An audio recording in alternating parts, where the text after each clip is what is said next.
Good afternoon, everybody, and welcome, and thank you for sharing our excitement about the future of hydrogen in the Southeast Alberta region. Yesterday's announcement of the completion of the foundation report is truly an exciting milestone for the Southeast Alberta Task Force, an independent group that was established in August of 2021, comprised of government, industry, and economic development agencies across the region. We have a large group today.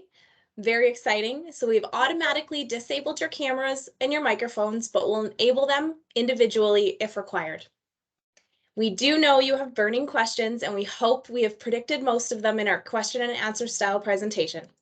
If after that there are further questions that have not been covered, please feel free to type your questions in the chat and I will bring them forward as time allows. Today's webinar is being recorded, and so those that may have to sneak off early, it will be available on the City of Medicine Hat's YouTube page next week. Thank you again for being here, and let's get started. I'll turn it over to you, Brad and Randy. Thank you very much, Kelly, and welcome everyone to today's webinar. Really a great opportunity to speak with the Foundation Report author, Randy Litun, who's here with us today, and a chance to elaborate a bit more on what we heard yesterday and what the future might look like. Just for a little bit of background, my name's Brad Maynes. I'm the Managing Director here for the City of Medicine Hat on the energy and infrastructure file. So it covers a broad breadth of everything from garbage pickup and recycling through to the exciting story that is hydrogen.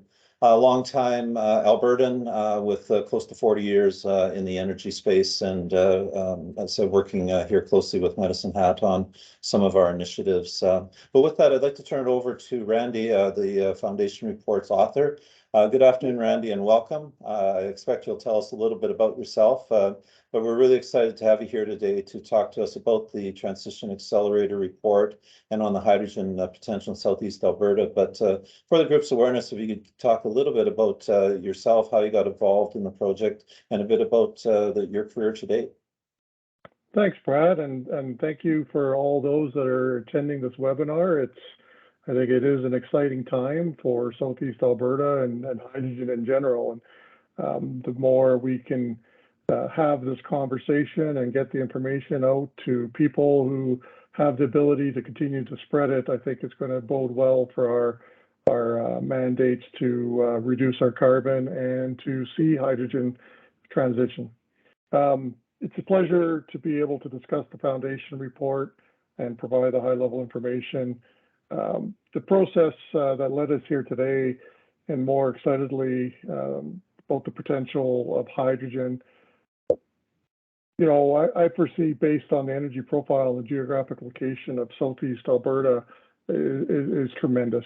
So that hopefully comes through both in my enthusiasm for this topic, but also within the report itself. Personally, I'm a 30-year professional engineer.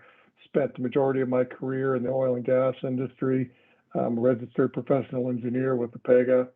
And through my career, I've developed a broad expertise in many aspects of the energy sector, which lends me to this energy transition, whether that's electrical generation, CCUS, or now education on using other fuels such as hydrogen.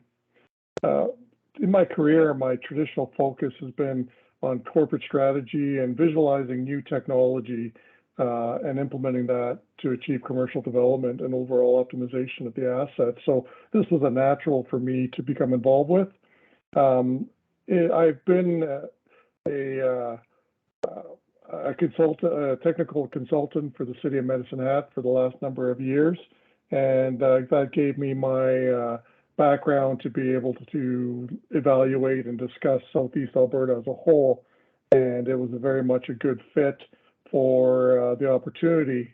The Transition Accelerator was working on behalf of the funding task members of the group, and I was approached as an independent consultant to work with the task force and to generate this Foundation report, which now has been complete. It's certainly been a bit of a arduous path for the last 6 months or so, with a lot of participants. There's over 300 different people that I've connected with, and dozens of companies and organizations who are not part of the funding group, but have agreed to become engaged and have provided a wide scale data and information on their energy and their infrastructure, which was crucial in the bottom-up and evaluation for the region. So certainly want to take the opportunity to thank them for becoming involved and engaged.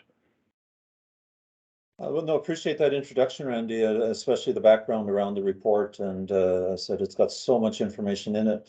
But what I wanted to ask you a bit today was just start out maybe just a bit on hydrogen itself, because there are perhaps some misconceptions or views of it.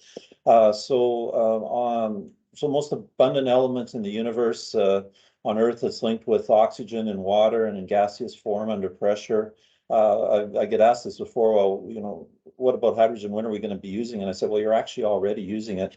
As you said yesterday, Randy, in the press conference, you know, we burn hydrogen in our cars and emit carbon, the carbon portion out in carbon monoxide there in the hydrocarbon moniker for that particular fuel. But when we look at hydrogen going forward, how do you see it evolving as a fuel in its next capacity away from the way we're currently using it today?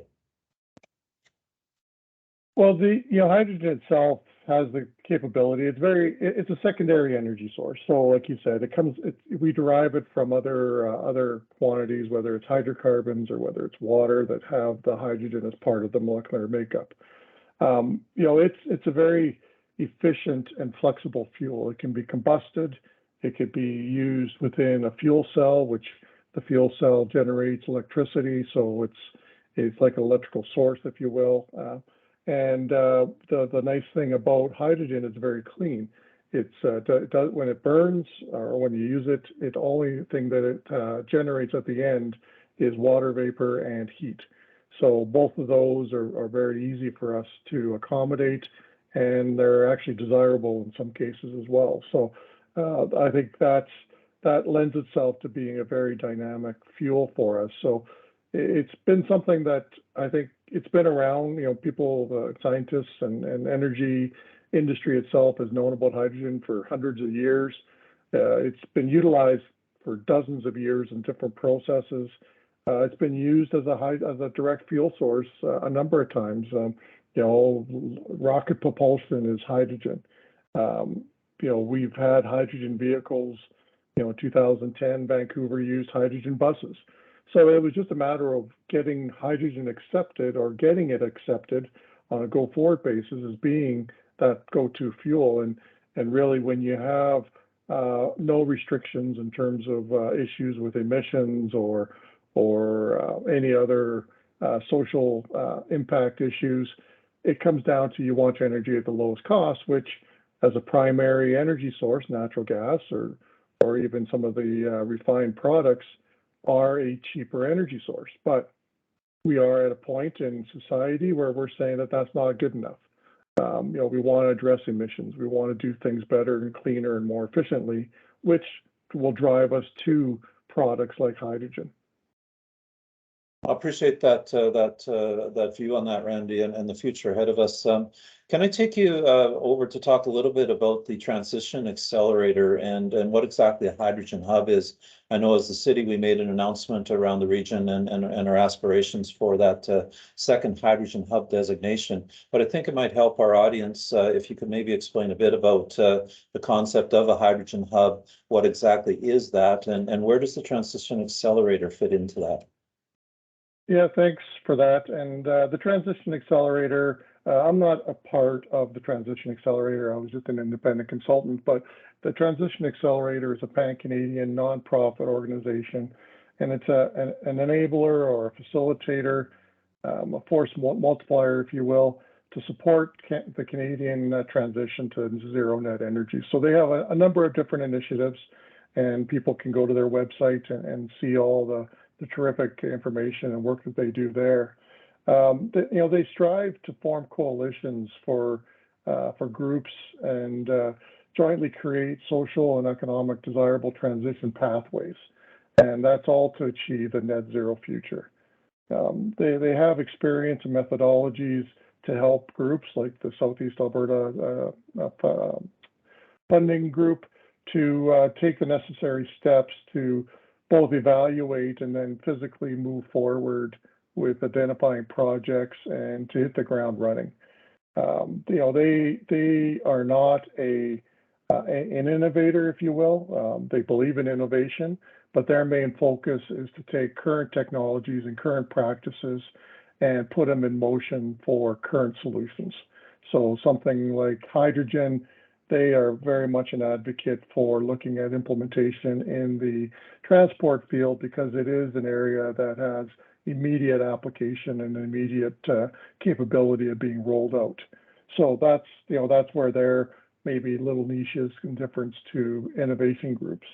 Probably the best person to contact would be Denera Millington. She's the Western Network lead, and she'd be able to address anything more specific to the Transition Accelerator. So a hydrogen hub, to define what the hub really is, because everyone can say, well, I'm a hub, what does that really mean? And it's a coordinated regional initiative for economic development, and it has to have a viable and economically sustainable low carbon opportunity to it. And it must use low carbon fuels like hydrogen as a novel fuel for both industrial feedstock and to also achieve other reductions in greenhouse gases. So it obviously has to be very focused on what that intent is, and that it has to have capabilities for supply, for distribution and demand, and it has to be able to drive a positive impact. So it has to have more implication than just a single project or deal with something in a specific area. So it has to have more of a emitting ability to it in terms of having an effect. I appreciate that context on that, Randy. So the report towards hydrogen, it's very supportive of the ultimate potential for a robust hydrogen economy here in southeastern Alberta. Can I ask you, from your perspective and having talked to all those stakeholders, the hundreds of stakeholders, what do you see are the key building blocks to that hydrogen economy for our region here? Well, it's consistent with the Alberta roadmap. There's kind of 5 identified pillars where hydrogen is being looked at to be a complement to our energy systems, and that's in transportation. So trucks, trains, and airplanes, if you will. Electrical generation. How we utilize different fuels to generate power and how that plays with renewable power. The space heating or natural gas utilities, the burner tip, if you will, of our furnace, and then the use in industry and agriculture. And most of that, a lot of that is natural gas, but there's a fair amount of diesel being used, whether it's for heavy construction equipment or for farming implements. So how do we utilize hydrogen to alleviate those uses? So Southeast Alberta is already active, like we talked about. It already generates 20% of the hydrogen, but it's not merchant hydrogen. So it's all being used to generate a different product, and that's ammonia or methanol, which are hydrogen carriers. So hydrogen carrier, that just means that it's derived from hydrogen, and at some point, because it's a stable product, can be transported and utilized somewhere else, so carried, and then generate hydrogen at that next location. So with some of the challenges of transporting hydrogen, hydrogen carriers might be a solution for that. So, using ammonia and methanol as a fuel is something that's being directly looked at as well. So the one thing with Southeast Alberta is there's abundance of the feedstock. So most of the commercial processes use natural gas or use electricity, more so electrical renewable power to generate it. And Southeast Alberta is very well situated for that. A lot of the historical natural gas discoveries, as well as the historical Alberta infrastructure, essentially funnels most of the gas that's generated in Alberta through Southeast Alberta. And with that, the purchase, the FOB place or the purchase place is an index called the ACO hub, which corresponds to Rock Point storage as well, but they both have the same name, but they're two different things. But anyway, that's the physical location, which kind of determines the Alberta trading price. And then from there, you'd be responsible for the cost of moving it to where you need it. So obviously, if you need a lot of gas, being close to that spot minimizes your other expenses. So that's why Southeast Alberta industry, the access to natural gas has always been a big driver. Renewable power, there's tremendous wind and sun, solar power opportunities, and that's been, you can see that with the number of projects that have been built and the others that are in construction or being planned and proposed. So again, the closer you can be to that generation source, the more you minimize the cost of taking that, electricity and moving it to another location. So being close to all that renewable power would have benefits as well. So that's another reason that Southeast is very strong in that. The other aspects that we've identified, obviously, is that, the history of Southeast Alberta has been a lot of the initial primary resource discoveries, but it's also been more of a transportation node and getting things across the country. So it's very been historically set up for other products and other businesses to move products from or through the region to other export markets, and hydrogen will be just another one of those commodities. And really, the hydrogen transport infrastructure is already set up, and we're already moving 1,000 tons a day of hydrogen, if you will, out of Southeast Alberta. It's just that it's in the form of ammonia and methanol. So it's not something that we're going to have to say, well, geez, how do we do this? We're doing it already. So now it's just a matter of, well, what do we want to transport and how much do we want to transport? So a lot of that expertise and understanding is in the region already. And, the region itself isn't new to new energy. It was an early adopter of natural gas. It was an early adopter of renewable energy. So you have a lot of those social agreements already existing in the region.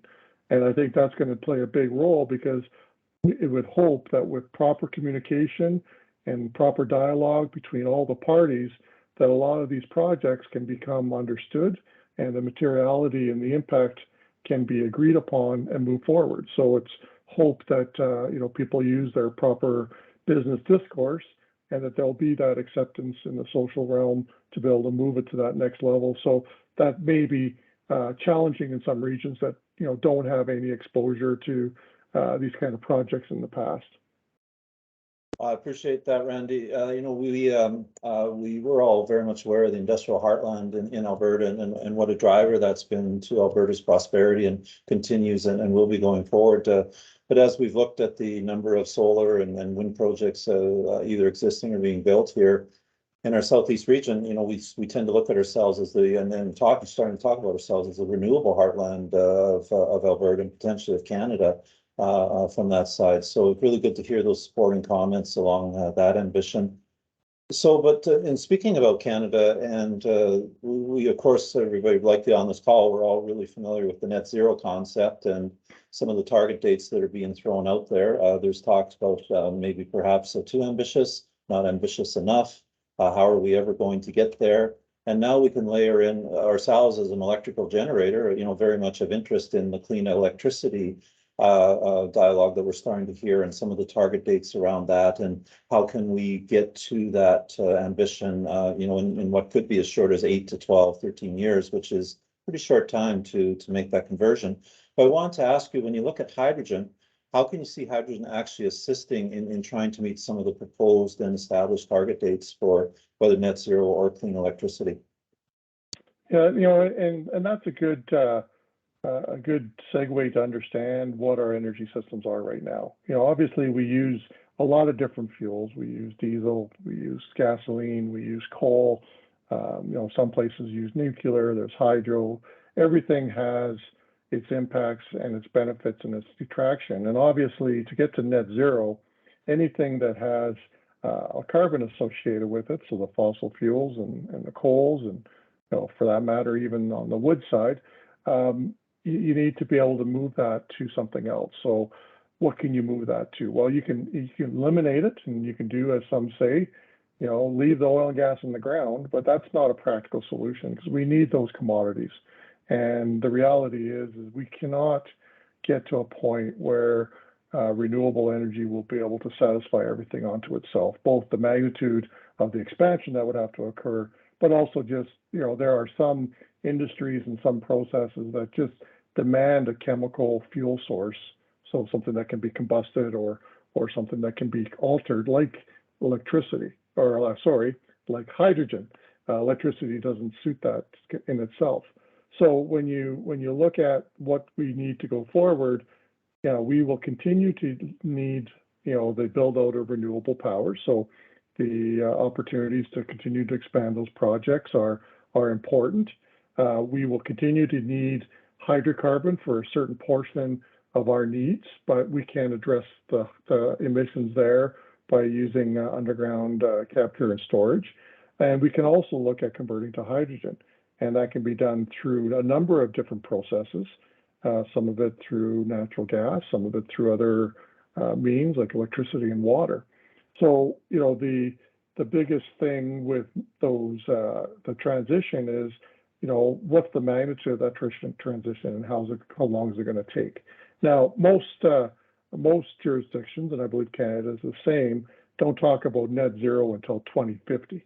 2030 has kind of been a date that's been out there. It's really to try to achieve reductions in carbon because, as it's been very well spread and stated in the media, even though we've maybe gotten more efficient with our energy, we haven't necessarily reduced our emissions because we've just got a growing energy demand that's been coming about. So there's a lot of focus on actually seeing a curb in emissions by 2030 and then ultimately achieving that zero by 2050.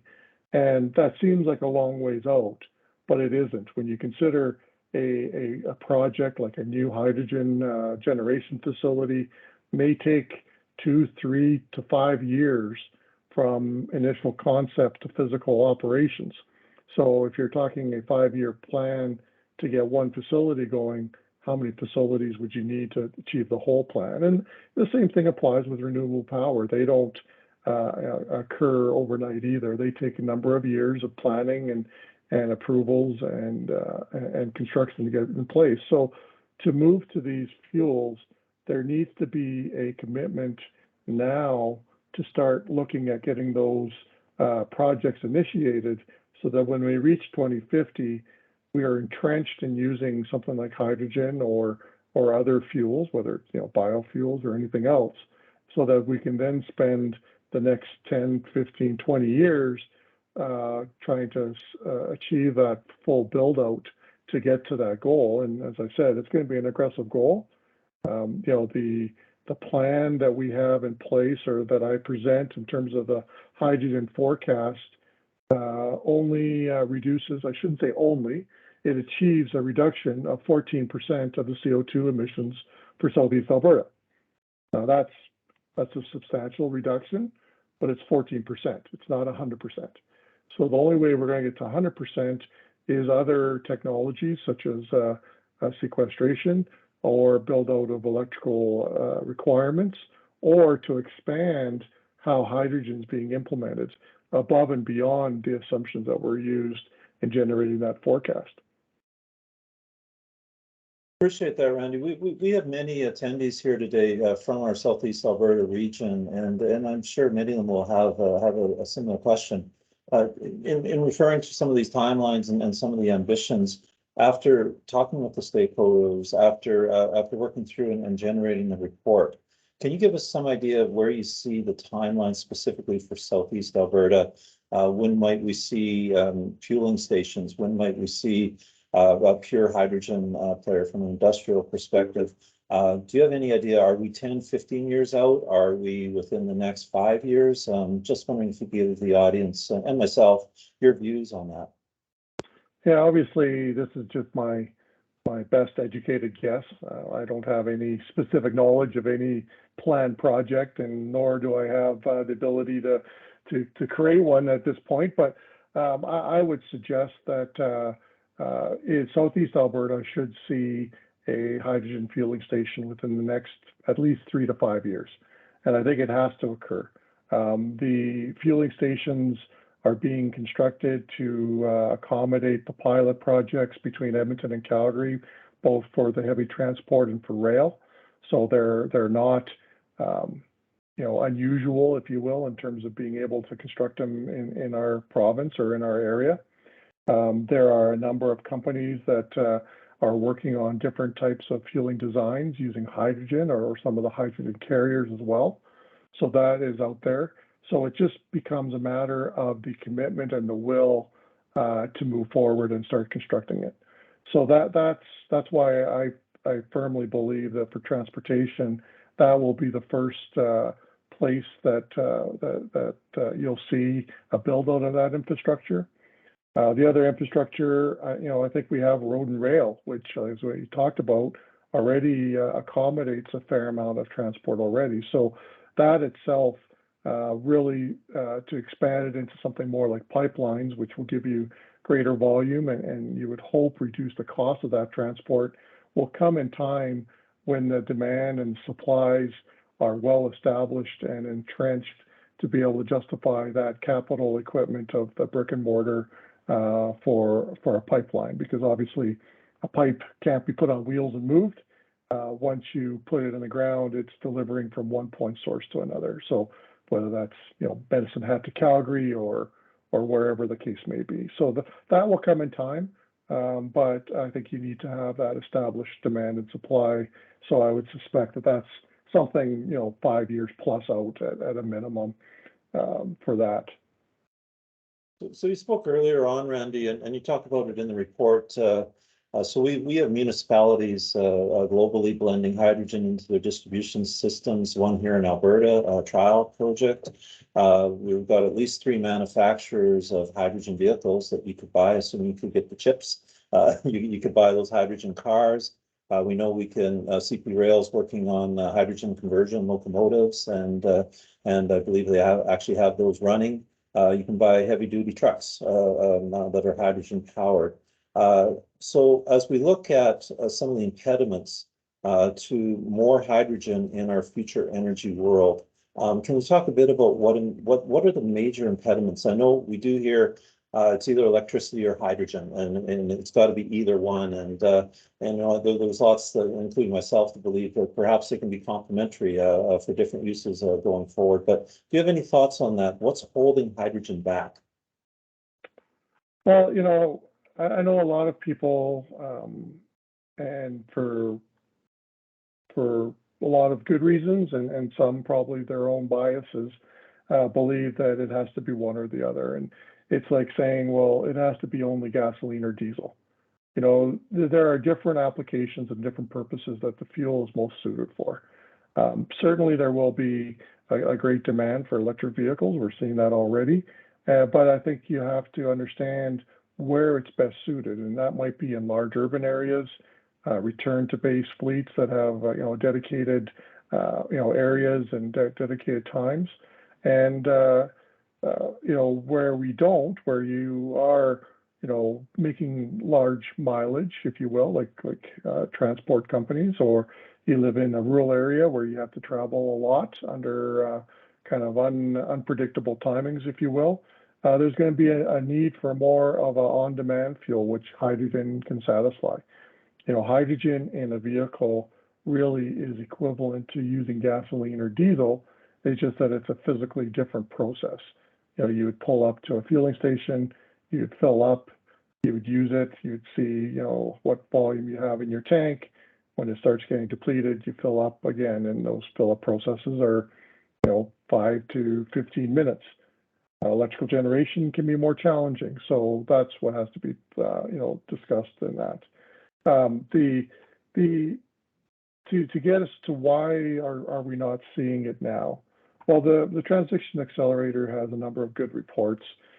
They've developed a few different rule of thumbs. One's on pipeline costs, and they've kind of come up with the idea that you really need 1 ton a day commitment per kilometer of pipe to justify that. So that's something on the transportation side.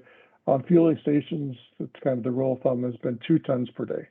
Now, to put that in perspective, a car right now maybe would hold 10 kilograms, and there's 1,000 kilograms per ton. So you would need something in the order of 200 cars going through a filling station to be able to justify that amount.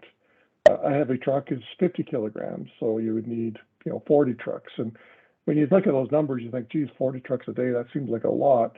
But when you consider that when you use our assumptions or use my assumptions of transition, that the Trans-Canada Highway running through Medicine Hat sees 1,600 heavy trucks a day or 8,000 cars a day driving down that road. So that's, you don't need many of those to transition early to be able to justify building those stations. And that's really what it comes down to, is you need that commitment for that infrastructure. And, I talked about Vancouver in 2010. That was one of the reasons why that probably didn't become more flourished at the time, is the commitment to build out a whole hydrogen infrastructure network along the West Coast didn't occur. So the commitment broke, and you started having a stranded consumer in the city of Vancouver that was forced to get their hydrogen from Quebec. So they were physically taking a low carbon fuel, putting it in a diesel truck, and transporting it halfway across the country to get it to a place where they could use it. And there was only a handful of stations built out, so there was never any impetus for other parties to bring in their hydrogen vehicles. So that's where I talk about in the report. There has to be a committed effort from both the suppliers, the distributors, and the consumers to build up that demand uniformly, because without it, one party is going to be left, holding the bag at the end when the music stops, and the hydrogen won't progress. Today, it's different. Back in 2010, people were talking about the environment, but it wasn't, the biggest item on the global agenda.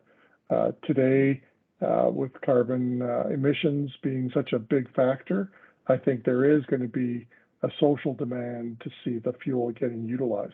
So now it's going to become a matter of, what is the equipment that the consumers can use? So the types of cars, the types of trucks, what's the cost of using that equipment, and where can I get the fuel, and what's it going to cost? So ultimately, we need to be comparable to our conventional fuels to ensure that people are willing to utilize that stream. I really appreciate those thoughts, Randy, and I'm sure they're valuable for our audience today as well. I want to make sure we keep some time for audience questions here, but I do have just 2 or 3 quick questions for you that maybe a little bit beyond some of the technical stuff we've been talking about. So we have some educators on the line, and they have students, and I'm sure there's interest. So when you envision a hydrogen future, can you maybe talk briefly about what type of career opportunities might be available that might come out of that, say for a high school student hearing us talk about hydrogen so much these days? How might they look to position themselves for a potential career in the future hydrogen economy?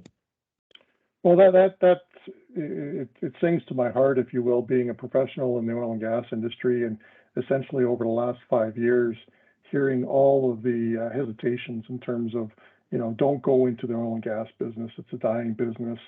And we're seeing it because there is a lack of professionals in the industry. But I think the one realization that I would hope people would make is that oil and gas is just one part of a fuel sector and one part of an energy sector. So there is still going to be demands for engineers and other technical professionals to work within the industry, whether it's, chemists, whether it's, like I said, engineers, whether it's, economists, whether it's, every aspect of the chain. So there's going to be a need for new professionals coming up and picking up the mantle, and quite frankly, making it better.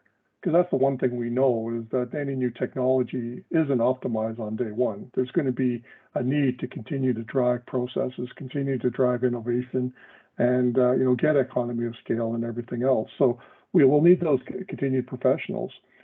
We'll also continue to need the tradespeople in the fields. Just like, we've seen the transition to people working in the solar and then the wind industry, we're going to need people who can educate themselves and by trade be accustomed and experts in working with hydrogen. And whether that's, for the fueling station purposes, whether that's for transportation purposes, whether that's for generation. All of these processes and all of these facilities will need people working with it. And we need good qualified people, and there's going to be an opportunity for that to occur. The City of Medicine Hat has readily made itself a leader in certifying and on the safety side and certifying on the trade side people in various sectors.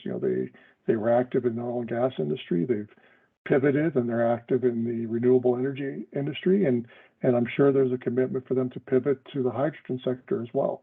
So that's going to be an ongoing thing.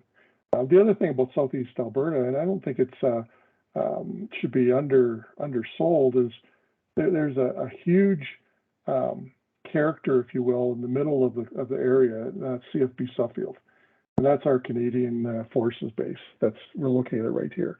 Associated with it is the Department of National Defense and the Department of Research, DRDC. And they have a tremendous resource at the base for laboratory purposes and for physical testing on the base. And obviously, their focus is the military. But whether it's safety or whether it's combustion or whether it's applications for military purposes, they are very much willing and ready to work with industry to utilize their expertise and their facilities to expand upon that. So they have a mandate to lower emissions, just like the rest of the country. And I think there will be opportunities for certain industries or companies to look at forming partnerships and innovation opportunities with that organization as well. Appreciate that, Randy, and very exciting future ahead, hopefully, for those that choose that path. We have multiple municipalities on the call here today, Randy, as well, and I know particularly in southern Alberta and other areas with the decline in oil and gas revenues and valuations over the last few years, 6, 7, 8 years, there's been a concern around taxation, loss of linear tax revenue, particularly to the RMs or rural municipalities. When you look at a hydrogen future, how do you see that assisting in perhaps regaining some of that lost tax revenue or incremental tax revenue that's not available today? Just how extensive can you see hydrogen facilities being? Are they going to take a big footprint, lots of capital going into them from that side? Yeah, the facilities themselves are major undertakings. As we talked about, there's the 3 facilities in the City of Medicine Hat right now that represent about 1,200 tons per day of hydrogen generation for their own processes. To get to the scale that ultimately could come to the region, you might need to build that out by a factor of 10. So that in itself is not insignificant. But there's also a lot of synergistic opportunities to bring in other industry to work, and whether it's on generating hydrogen, whether it's using that hydrogen, there's going to be a need for services and maintenance and everything else associated with the equipment and the distribution of that hydrogen.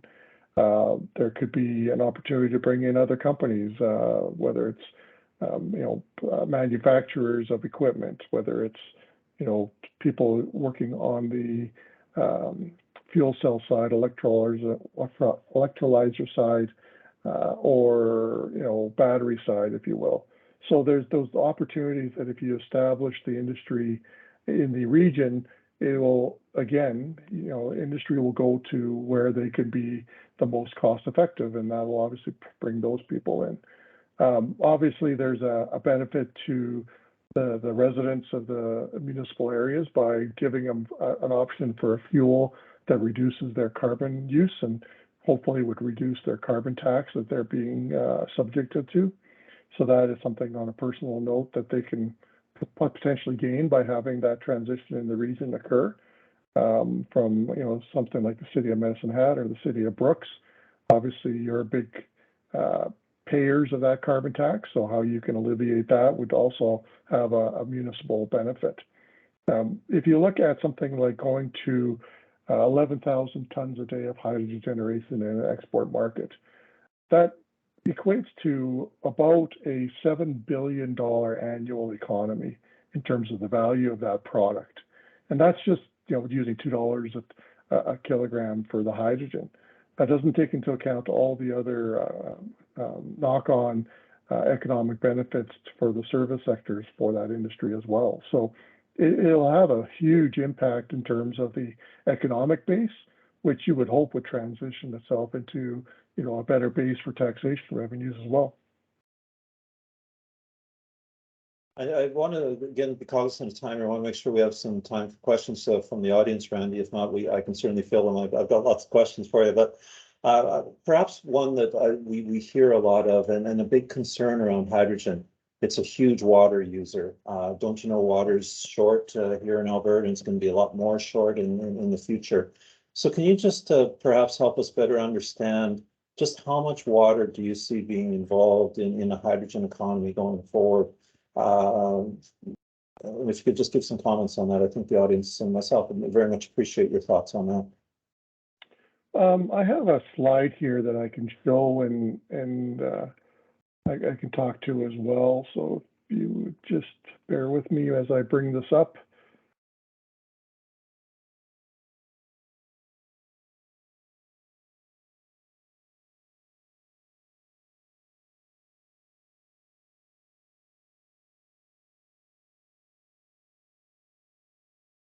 Yeah, we can see that. Yeah, we can see it, Randy. Yeah. Okay. So this just gives an idea of the different processes, and I won't get into the technical aspects of the processes, but these are the three main processes that are involved in generating hydrogen, and two of the processes use water. One's called reformation. That's the one that uses methane, and that's a process that's currently being utilized by CF and methanol or Methanex for their products. The other is the use of electricity, which is called electrolysis, and that uses water as well, and it uses about twice the amount of water that the reformation process would use. And then there's another process which does not use water. It generates hydrogen and does not generate CO2. So when you look at the graph that's on the screen, you can see the water use is the highest with the electrical process. The amount of water that you would require for these processes would be between 4.5 cubes of water per kilogram of hydrogen being generated. So when you look at that on the total area, it's a big number. As you indicate, it would be somewhere between 10 million barrels a month to 20 million barrels a month of water. So that's a big number. But when you look at that number itself, and you can contrast that to something like irrigation, the 20 million barrels per month represents about 4% of what's being utilized for irrigation. So that, just in context, it gives you an idea that it's not an insurmountable amount. Again, not saying that we should be using fresh water, but it just gives you some context to that. The other aspect that Southeast Alberta has is with its oil and gas production, it's making almost 50 million barrels a month of water from downhole sources. So that's a combination of brackish water and saline water. Brackish meaning just slightly less salinity than the deeper waters. So there's a tremendous opportunity to use that water, which is anywhere from 20 to 40% of what that's being produced, to desalinize that and use it for hydrogen production. So again, a natural resource in the area can be utilized in a positive impact, and that itself will have benefits to the oil and gas industry because it'll give a purpose and potentially a value for that water that's being produced, rather than just being an overall cost. I very much appreciate that, Randy, on that side. So I do have questions come in from the audience on that side, and she would like to know, obviously CO2, carbon dioxide, corrosive gas, brutal on pipelines, has always been brutal on pipelines, and the vast majority of the pipelines currently in the area likely aren't of the right spec for the amount of transportation we might see with the carbon dioxide. So as you know, as we talk about this in the context of hydrogen going forward, what do you see in terms of the needs for pipeline infrastructure that would be built or modified for the types of products, whether it's CO2 or it's the hydrogen side going through there? If you could just briefly respond to that. Yeah, a lot of the new CO2 pipelines are purpose built. As you said, that the CO2 is particularly a challenge. One, it's more of a challenge when it's hydrated with water. So it's very critical for those operators to ensure that it's a dry stream that goes into those pipes, and with the right mineralogy for their pipeline network, it becomes a very safe and typical operation, if you will, transporting that commodity. A lot of the CO2 is actually compressed to a point where it's no longer a gas; it's actually a liquid, and therefore it can be pumped essentially down the pipelines and into the reservoirs. On the hydrogen side, hydrogen has its challenges. It's a very small molecule. It's very buoyant. Its density is very light. So it essentially can get itself into areas that other conventional gases like methane cannot. So when you look at conventional natural gas pipelines, there's probably a limitation on how much hydrogen can go into some of those.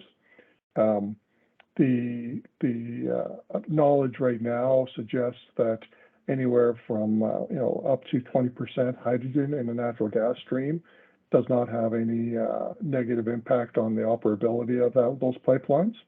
Now, that's not to say that we shouldn't be diligent in investigating our pipes and ensuring that they're capable of handling that gas.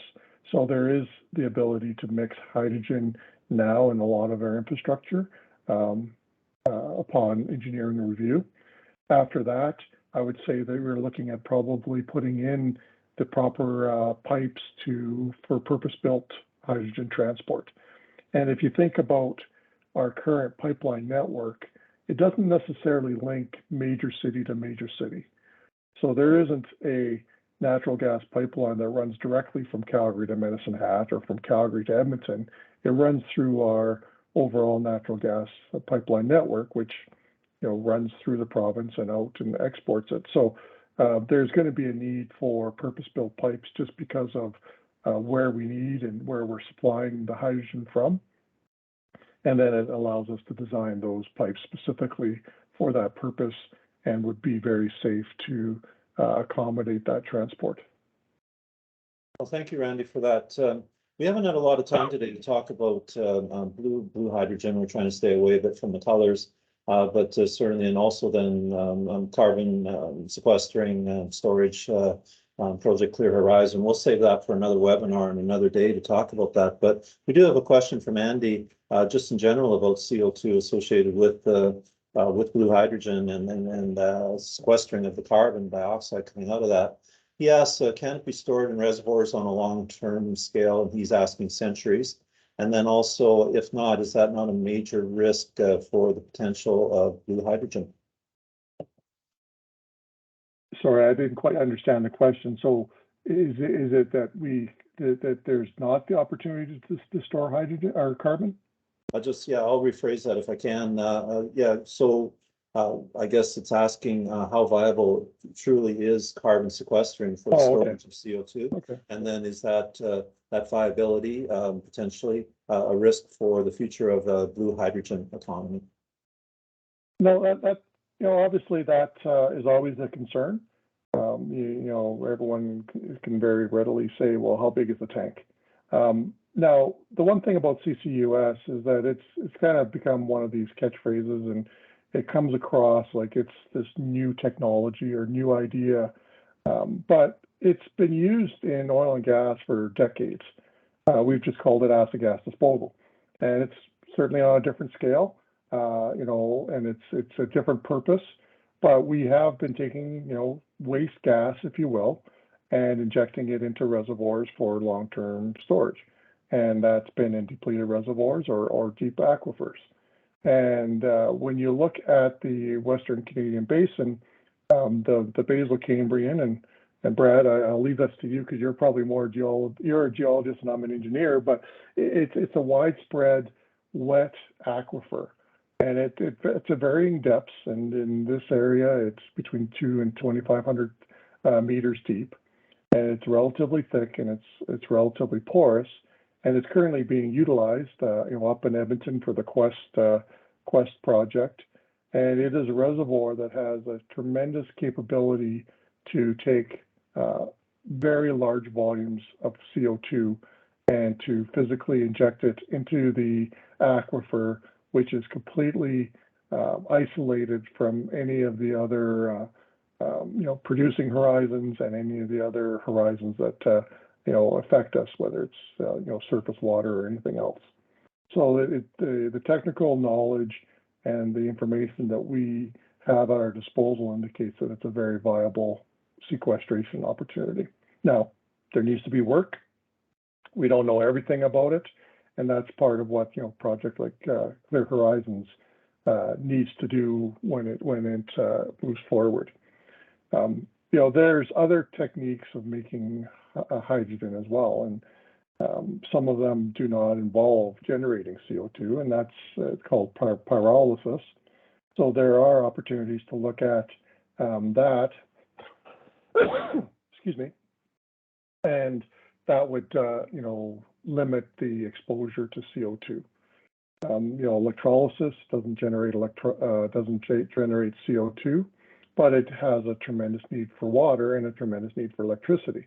So when you look at all of those processes, just like hydrogen itself, I don't think you can say one is only going to be the winner. I think you need all of them, and that's again another reason why I believe Southeast is set up so well, is because you have the ability to utilize and go and optimize all those uses.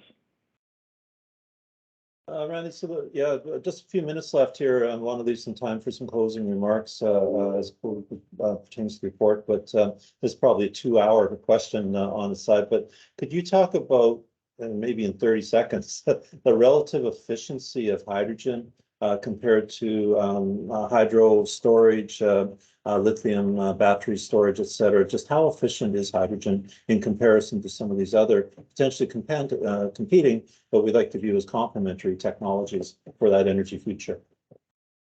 Well, some of that information I don't have at my fingertips. So what I can do is talk about the relative efficiency of using hydrogen in connection to our conventional fuels.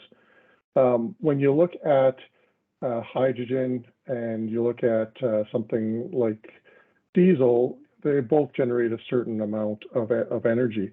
But when you apply diesel in a vehicle, there's a certain amount of energy loss because of the drivetrain and other aspects of the mechanics of the vehicle. Whereas you're using hydrogen, you can gain efficiency. So you have a very good relative efficiency where you might only need 80% or less of the actual energy to run that equipment. When you look at on a battery side or an electrical generation side, you can't create energy. All you're doing is transforming it. And when you transform electricity into hydrogen, there's an efficiency loss. So you lose about a third of your energy in transferring it. And then when you transfer it back from hydrogen into electricity through a fuel cell, you lose somewhere in the order of 25 to 35% as well. So the efficiency to go from hydrogen to electricity is, you need 2 to 3 times the energy content to get from hydrogen to that electrical source. Methane to hydrogen is very close, but you need slightly more hydrogen because of the heat value characteristics of hydrogen versus natural gas. The same way you would look at it for, say, propane versus natural gas. You need different regulators to be able to give the same amount of energy. So when you think about what is the efficiency of say, the different battery sources, or a battery versus hydrogen, you really need to look at, well, where's that electrical source coming from? What's the efficiency gain to get it to that point? And then, the products, being utilized for the different batteries. I don't have the information to be able to comment on that. Well, I'm sorry, I'm not going to be able to get to all the questions here with the remaining time, and I apologize for that. It's obviously a very comprehensive subject. We can talk a while, but there may be an opportunity just to ask one last question to you, Randy, and it's likely a concern to many. Just how safe is hydrogen? Obviously, many will have, Hindenburg is all they think about, dirigible incident associated with hydrogen. And that's what comes to mind when you mention hydrogen. We're talking about sending hydrogen into people's distribution systems. We're talking about pipelining hydrogen. How safe is, in a relative sense, is hydrogen to our other fuel sources? Well, yeah, and it's got that negative stigma, and you probably have a multiple day discussion about the Hindenburg itself. And the way I look at it is, the hydrogen wasn't the cause for the explosion. It was the lacquer and the diesel that was on board the dirigible that actually caused the fire that occurred. Hydrogen itself, because of its density and because of its size, will immediately evacuate any kind of an enclosure. So if you, for example, had a balloon like a dirigible and poked a hole in it without a spark, the hydrogen would immediately evacuate that space and rise up in the atmosphere and dilute itself within our current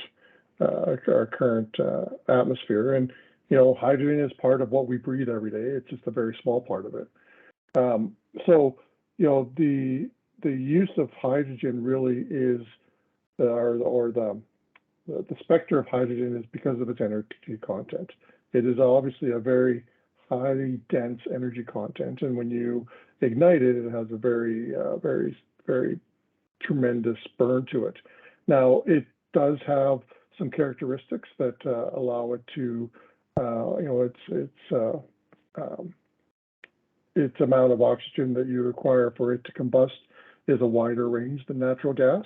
But it's no different than natural gas in the sense that natural gas will burn and will explode under the right conditions as well. Gasoline and diesel will explode under the right conditions as well.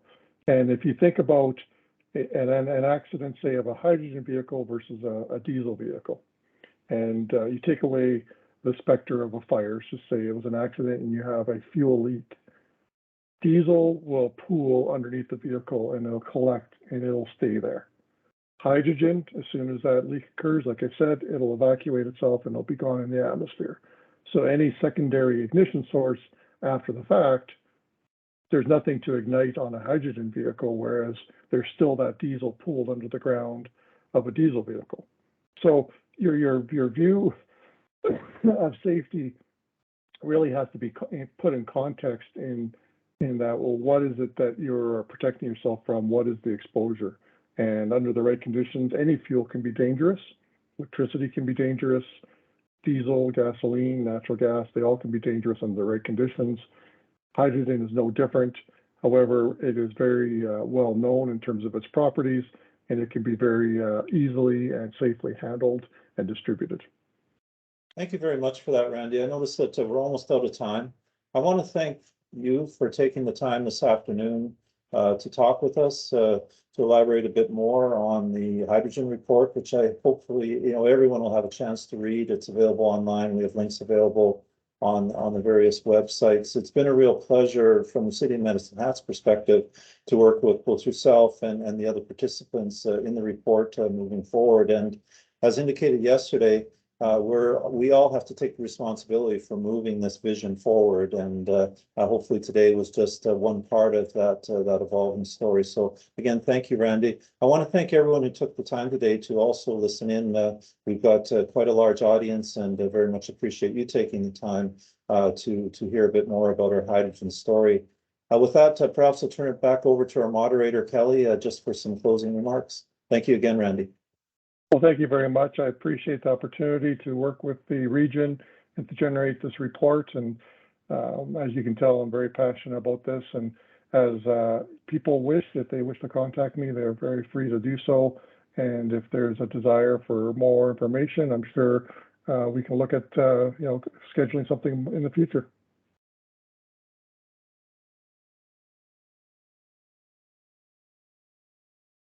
Thank you, Randy and Brad, so much for your expertise in this area. Today's presentation has been recorded, as I mentioned earlier, and will be available on the City of Medicine Hat YouTube page as of next week. In the meantime, I have posted in the chat a link to our hydrogen page on the City of Medicine Hat, that will give you full access to yesterday's announcement, as well as the full report authored by Randy Litun. Thank you so much, and I look forward to seeing you guys again for more hydrogen updates in the Southeast Alberta region. Thank you, Kelly. Everyone have a good day. Thank you.